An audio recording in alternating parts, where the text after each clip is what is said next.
And she's off! Finally! It's a bit of a mission to load the van up when I could be away for 2 months, but I think I've got everything. I've emptied the toilet, filled the water tanks, got the dog, got the dog, got my passport, got my duplicate list, got all that stuff, got my COVID vaccination certificates and everything, although now I think France doesn't actually require them. So I think I'm good to go. So finally I can get going. I'm just going to make a brief detour into York to get some diesel and some gas, and then I shall be heading southwards in earnest. So, catch you later. So, I'm gassed up, dieseled up, and finally I can, finally I can get on the road.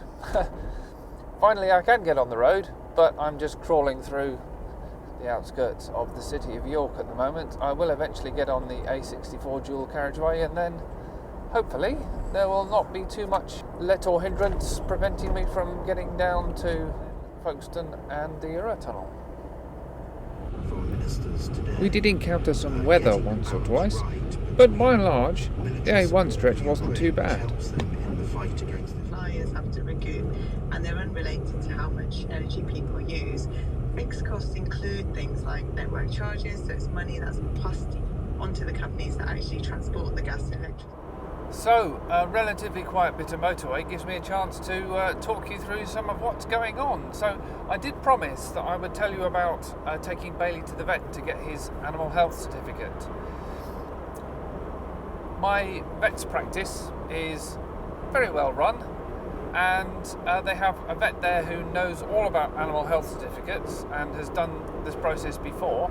It's quite a long-winded process. The form goes on for 11 or 12 pages, something like that, and is in French and English, but it was all filled in. Every page has got half a dozen red stamps on it to prove that it was filled in by a genuine, certified, qualified vet, and it basically says Bailey's healthy and he's had his vaccinations and he's had a recent rabies vaccination and he's been inspected and he's fit and healthy. So as I understand it, I simply need to present that at Folkestone before I cross, and presumably again at Calais on the way back. And other than that, the only change is the price of the process, which is now more like £250 every time I cross. Although I have seen online that some vets will do it for about 100, in which case I might consider switching vets, at least just for this purpose. And sometime on the way back, between 1 and 4 days out, I think, I need to take Bailey to another vet who has to feed him a worm pill and then sign to say that Bailey's had a worm pill. And that's it. Meanwhile, I'm on the M11, rumbling along at my usual 60 odd miles per hour. It's easiest just to keep the same pace as all the lorries, and then you're not constantly trying to overtake them on a 2-lane motorway, which is, I don't think it really gains you much. Unfortunately, I'm destined to reach the M25 around about 4:15. Not my finest judgment, but you know, things take as long as they take, and I need to check in by 7ish at the Eurotunnel terminal. And unless there's one almighty hold-up, I'm in good time to do that. So we're all still on target. But little did she know...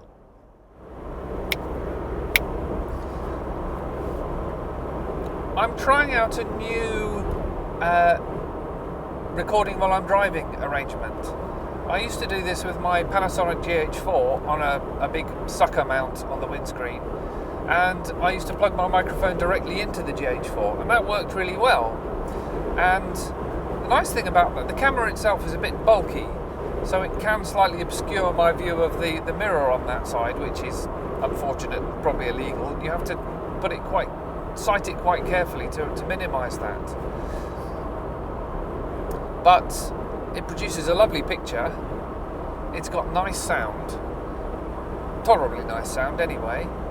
And of course I can control every element of what it does, so I can set the exposure so that my face is beautifully exposed and the outside isn't taken so much account of.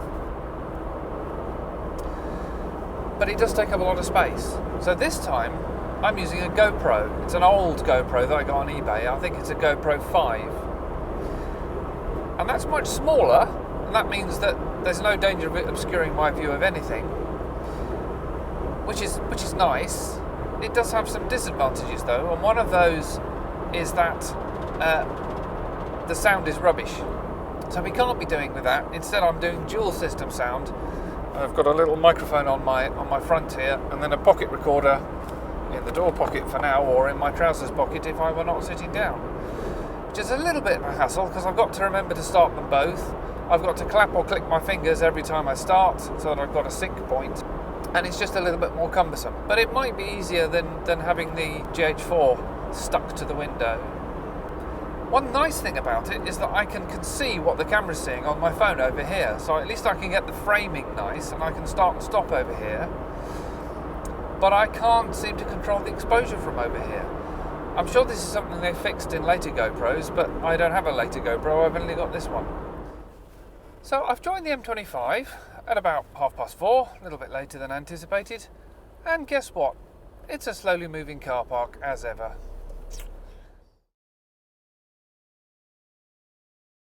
Bit of a delay since my last update, as you can tell, because now it's dark.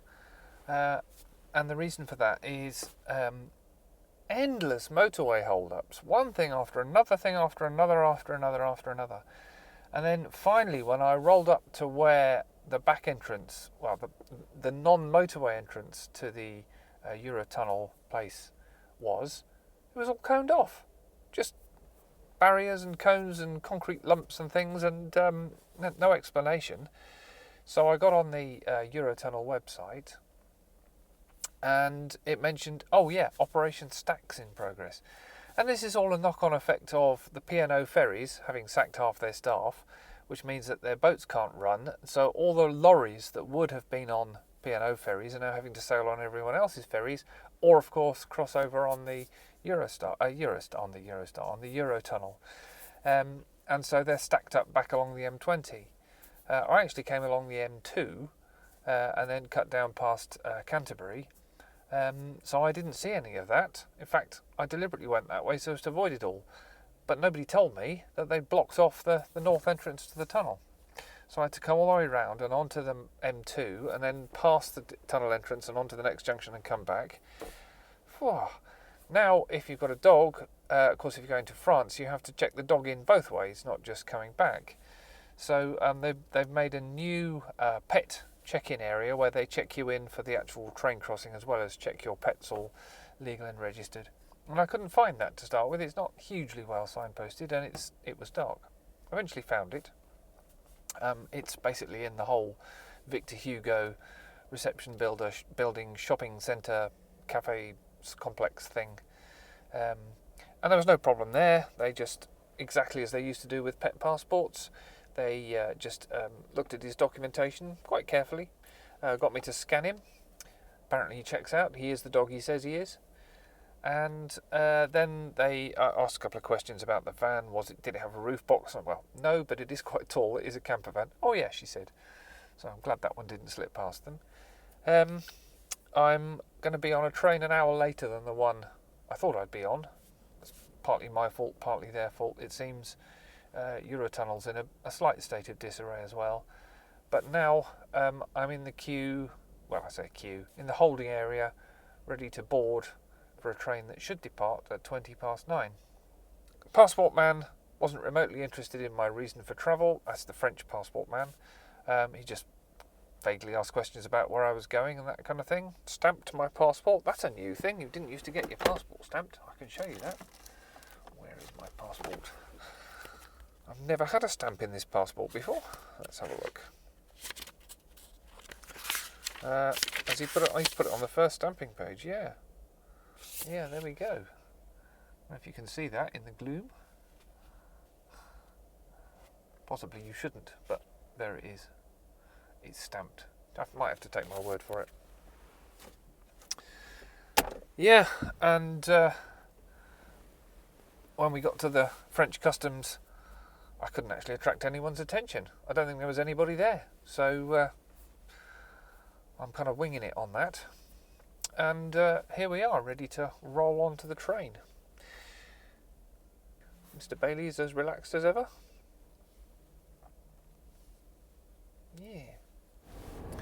Well, the lights changed, the barrier went up. Very like getting onto a ferry, really, but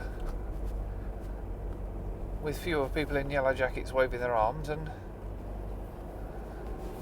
more following green arrows and red lights, I suppose. Well, you don't follow the red lights, you just follow the green arrows.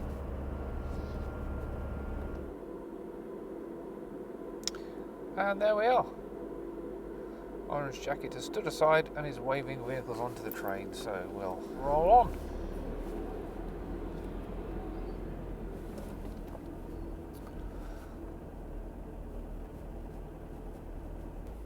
Here we are, this bizarre experience of driving through a train. It is bizarre. About this stage in the process, it always starts to feel like we might as well just drive all the way through the tunnel to France. We must be halfway there by now.